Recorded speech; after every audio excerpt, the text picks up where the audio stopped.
함께 기도드리겠습니다.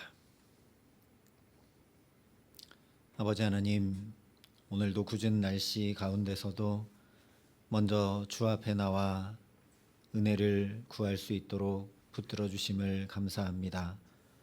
아버지 하나님, 날마다 순간마다 주께 묻고 구하고 도움을 얻지 않고는 살아갈 수 없는 우리들을 긍휼히 여겨주시고 오늘도 필요한 은혜로 하늘 문을 여시고 가득 채워 주시옵소서. 예수님 이름으로 기도합니다. 아멘. 오늘 우리에게 주시는 하나님 말씀은 사사기 20장 18절부터 28절까지 말씀입니다.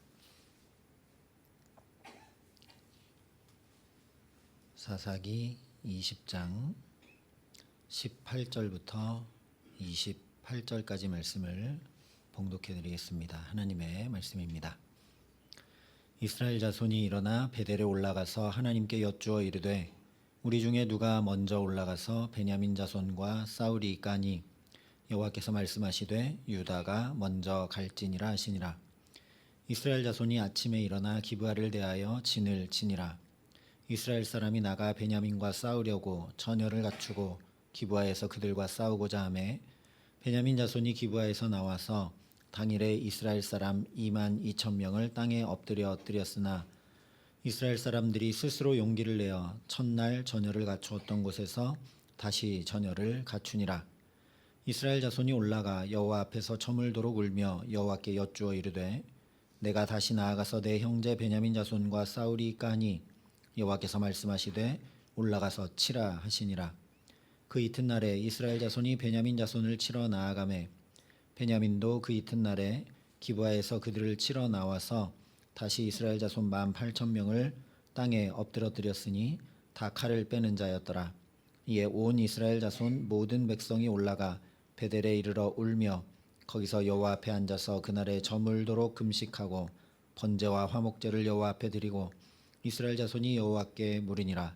그때에는 하나님의 언약궤가 거기 있고 아론의 손자인 엘라살의 아들 비느하스가 그 앞에 모시고 섰더라.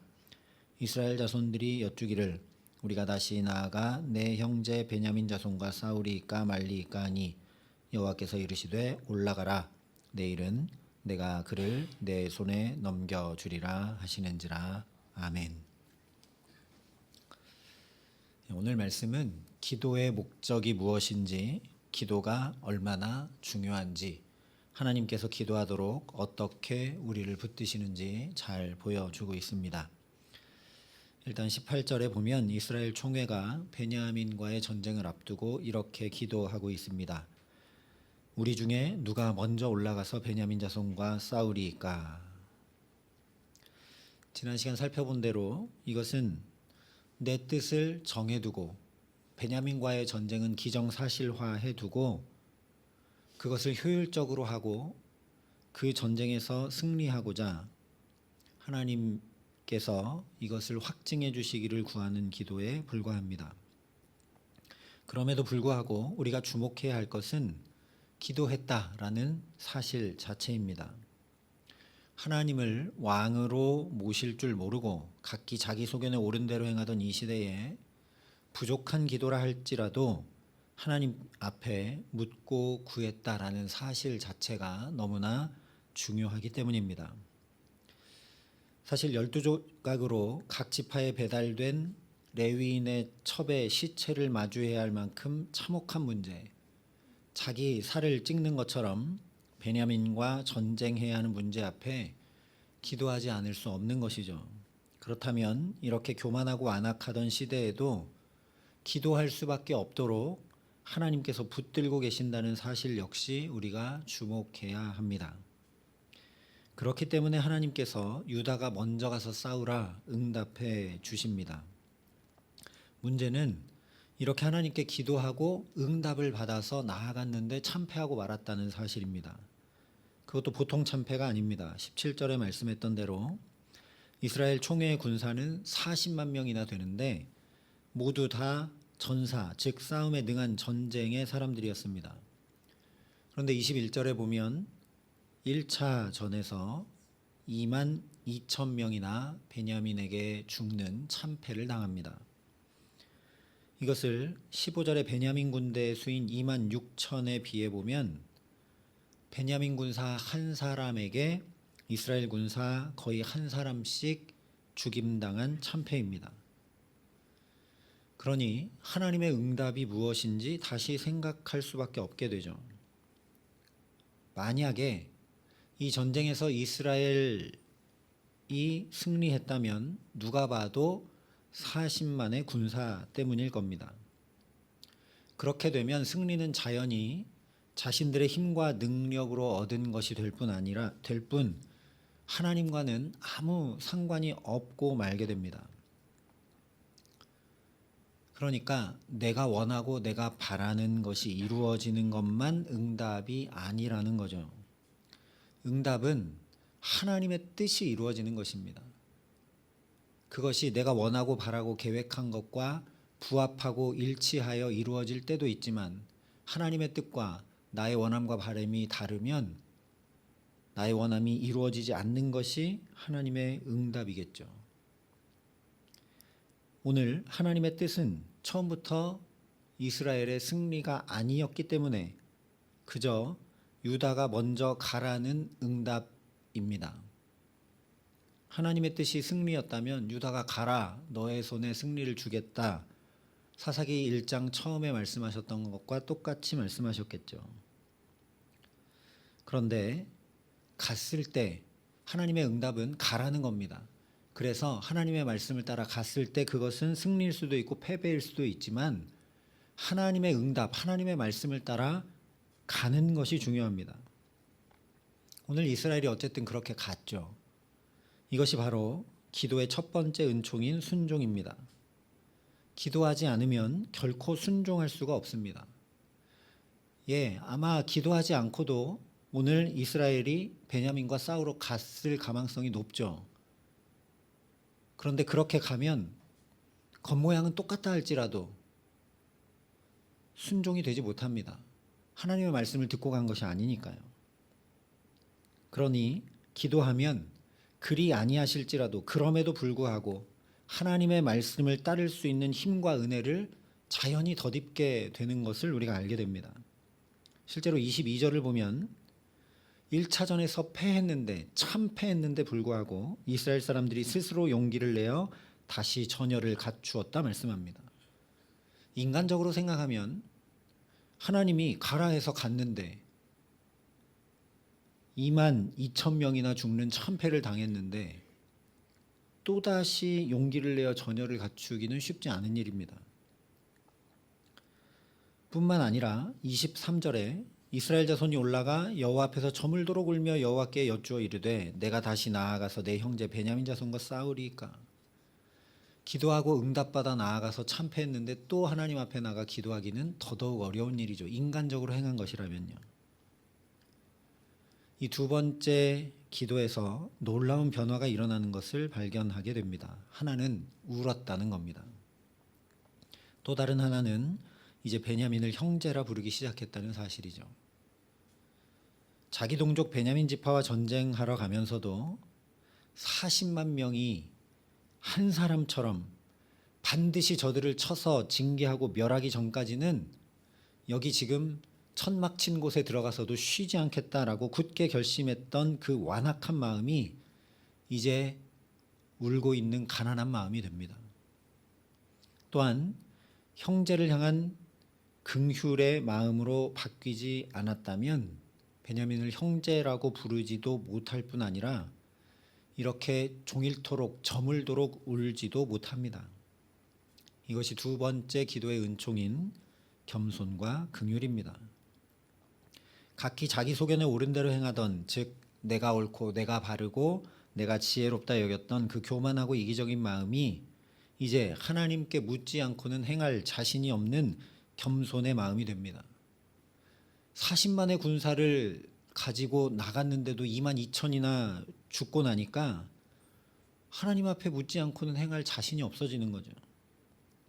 또한 형제를 돌아볼 줄 아는 사랑의 마음으로 변화됩니다. 이전에는 가서 반드시 쳐서 멸한다. 거의 적보다 더 심하게, 원수보다 더 심하게 여겼었는데 이제는 자기 입으로 형제라고 이야기합니다. 이 변화를 가져온 것이 바로 기도죠. 그래서 인간의 계산과 지혜로는 형제와 전쟁을 하는 것이 맞지 않고, 또한 막대한 전력 손실을 입었으니까 다시 전쟁하러 나가는 것이 두려워 머뭇거릴 수밖에 없고 어려워질 수밖에 없는데, 하나님 말씀에 의지하여 또다시 베냐민 자손을 치러 나갑니다. 그런데 이번에도 18,000명이나 죽게 됩니다. 1차전과 거의 비슷한 참패를 당하고 물러나게 됩니다. 하나님께 기도하고 응답받아 행했는데 참패를 당하고, 그래서 또다시 내 힘으로 하는 것 아닙니다라고 또 하나님께 가서 묻고 구하고 응답받아 또 나가 행했는데 또 참패를 당합니다. 2번이나 이런 어려움과 괴로움에 처하게 됩니다. 반복되고 있는 건 강조고, 그러면 그 뜻을 생각해 봐야겠죠. 대체 왜 그럴까? 물론 이 전쟁은 참혹한 죄를 범했음에도 불구하고, 그 죄를 이스라엘 안에서 함께 제한했음에도 불구하고 베냐민이 거절하고 오히려 형제들과 맞서 싸우려 했기 때문에 그 베냐민의 악을 징계하는 전쟁입니다. 그렇기 때문에 하나님께서 나가 베냐민과 싸우라 이스라엘에게 허락하신 것이죠. 반드시 이스라엘 안에 있는 죄를 제거해내야 되기 때문입니다. 그러나 그 죄를 제거해내기 이전에 이스라엘이 고침받고 새롭게 되어야 합니다. 남의 눈에 티끌을 뽑기 전에 내 눈에 들보부터 뽑아야 된다라는 거죠. 그저 베냐민을 징계하고 그 안에 있는 불량배들, 그 죄를 제하기만 하면 이스라엘은 그 과정을 통해 우리는 저들과 다르다, 우리는 의롭다, 우리는 바르다, 우리는 하나님 뜻에 맞게 행한다 라고 잘못 알고 그것으로 끝나버리고 말게 될 수밖에 없습니다. 그러나 이 2번의 참패를 통해 승리가 문제가 아니라는 것을 분명히 깨달아 알게 되죠. 그래서 26절, 27절 상반절이 이렇게 말씀합니다. 이에 온 이스라엘 자손 모든 백성이 올라가 베델에 이르러 울며 거기서 여호와 앞에 앉아서 그날이 저물도록 금식하고 번제와 화목제를 여호와 앞에 드리고 이스라엘 자손이 여호와께 물으니라. 드디어 번제와 화목제를 드립니다. 예배했다는 거죠. 예배는 말 그대로 엎드려 절하는 것입니다.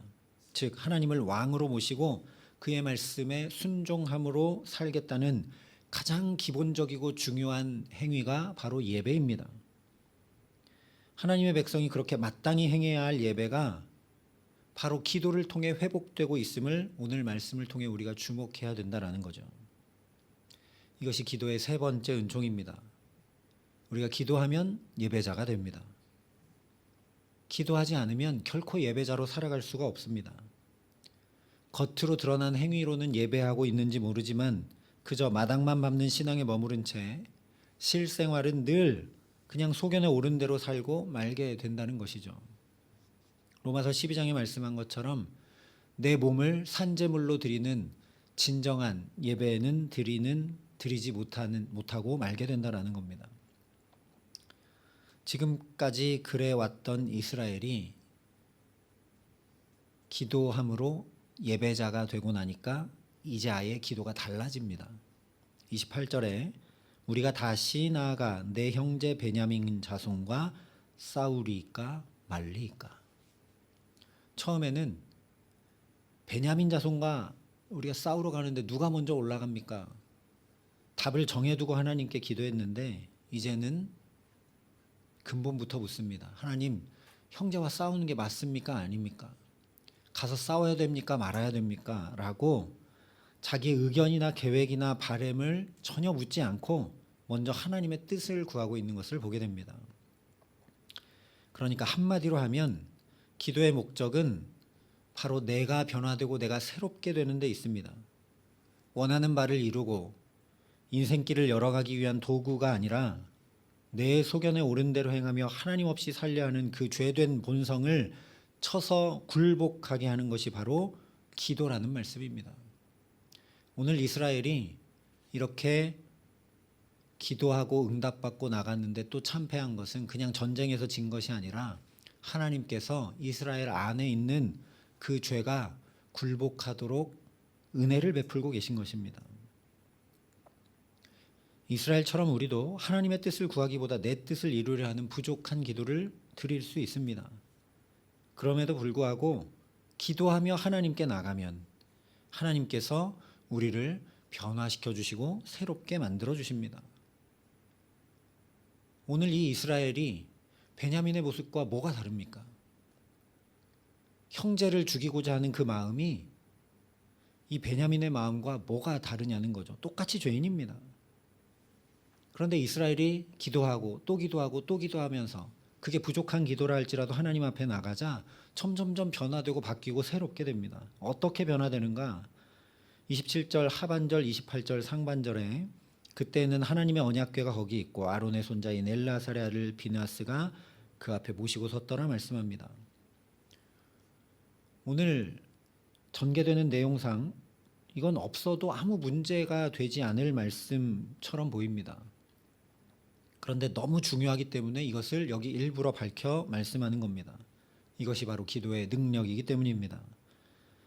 나의 뜻과 계획과 경험에서 벗어나 하나님의 말씀 앞으로 가까이 나가게 하는 능력이 바로 기도입니다. 사사기에 여기 딱 한 번 언약궤가 나옵니다. 하나님의 말씀 앞에 설 때가 딱 한 번 여기 있습니다. 하나도 어김없이 온전히 이루어지는 말씀, 이루어질 때마다 변화 정도가 아니라 창조가 일어나는 놀라운 주의 말씀에 붙들려 살게 하는 능력이 바로 기도라는 거죠.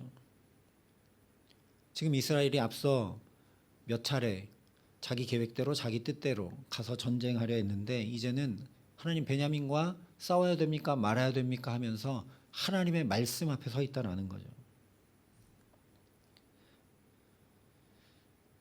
그렇게 말씀에 붙들려 말씀이 인도하시는 대로 그 말씀에 순종하여 살아가는 것이 복입니다. 성경이 수없이 얘기합니다.